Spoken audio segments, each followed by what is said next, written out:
अक्सर लोगों के दिमाग में यह सवाल आता है कि लंकापति रावण ने कैलाश पर्वत को उठा लिया, फिर देवी सीता के स्वयंवर में शिव जी का धनुष क्यों नहीं उठा पाया और श्री राम ने कैसे वह धनुष तोड़ दिया था। भगवान शिव का ये धनुष बहुत ही शक्तिशाली और चमत्कारिक था। भगवान शिव ने महर्षि दधीची की अस्थियों से जिस धनुष को बनाया था, उसकी टंकार से ही बादल फट जाते थे और पर्वत हिलने लगते थे। ऐसा लगता था मानो भूकंप आ गया हो। ये धनुष बहुत ही शक्तिशाली था। इसी के एक तीर से त्रिपुरासुर की तीनों नगरियों को ध्वस्त कर दिया गया था। इस धनुष का नाम पिनाक था।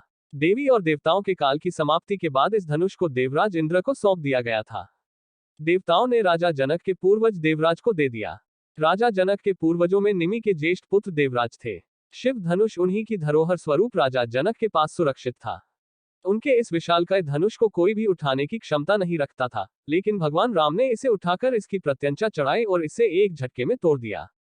श्री रामचरितमानस में एक चौपाई आती है, उठहु राम भंजहु भव चापा, मिटहु तात जनक परितापा। इस चौपाई का भावार्थ है, गुरु विश्वामित्र जनक जी को बेहद परेशान और निराश देखकर श्री राम जी से कहते हैं कि हे पुत्र श्री राम, उठो और भव सागर रूपी इस धनुष को तोड़कर जनक की पीड़ा का हरण करो।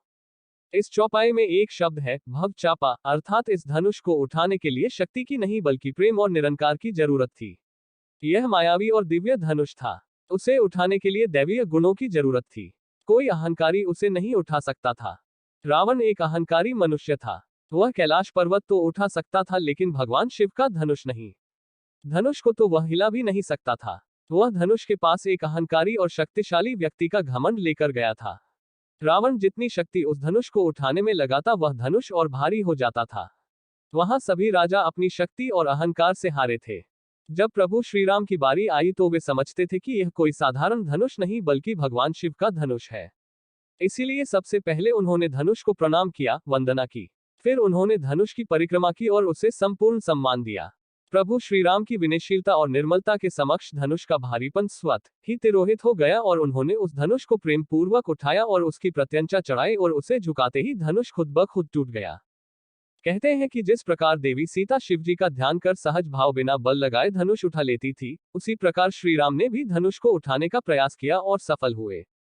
ये संपूर्ण घटनाक्रम हमें ये शिक्षा देता है कि हम कोई भी कार्य अहंकार रहित होकर पूरे समर्पण और निष्ठा के साथ करते हैं तो प्रभु कृपा से हम उस कार्य में सफल ही होते हैं। जय जय श्री राम, जय जय श्री राधे। जल्दी ही मिलेंगे सनातन धर्म से जुड़े किसी अन्य मुद्दे पर चर्चा के साथ। आपसे आग्रह है कि आप मेरे YouTube channel Ram Ram from Suresh Gaur यदि अच्छा लगे तो उसे लाइक करें, शेयर करें और सब्सक्राइब करें।